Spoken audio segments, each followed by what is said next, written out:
Vous avez des symptômes, madame? J'ai eu des maux de tête cette semaine. Cette dame est cas contact de ses petits-enfants. Elle a tenté de prendre un rendez-vous pour se faire tester depuis lundi, mais sa démarche a été vaine.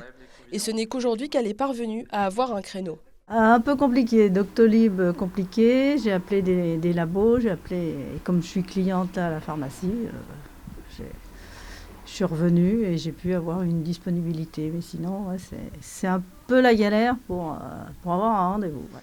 Ici, tout se fait sur rendez-vous. Les prochains créneaux sont à partir de mercredi et il n'en reste déjà plus beaucoup pour le reste de la semaine. Et pour cause, la demande des tests antigéniques est toujours très forte. En période d'affluence, les pharmaciens peuvent en faire jusqu'à 120 par jour. Nous, en période d'affluence, on a affaire à un étudiant en médecine, un étudiant en pharmacie qui viennent régulièrement chez nous pour nous aider. Et donc, dans ces cas-là, on fait un test toutes les 5 minutes. Donc, on a une seule intervenante. Donc, on fait un test toutes les 5 minutes de 8h30 du matin jusqu'à 19h le soir. Les autotests sont eux aussi très demandés. Jusqu'à la fin de l'année dernière, les fournisseurs n'avaient aucun souci à honorer leur livraison. Plus de 1000 boîtes étaient vendues par jour, mais aujourd'hui la pharmacie peine à être livrée.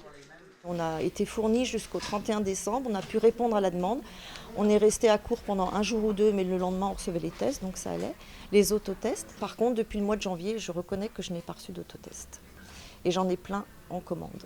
Ces tests sont nécessaires puisque près de 80% des prélèvements effectués sur des personnes symptomatiques se révèlent positifs dans cette pharmacie. Sa gérante espère recevoir de nouvelles livraisons d'autotests pour soulager ses équipes.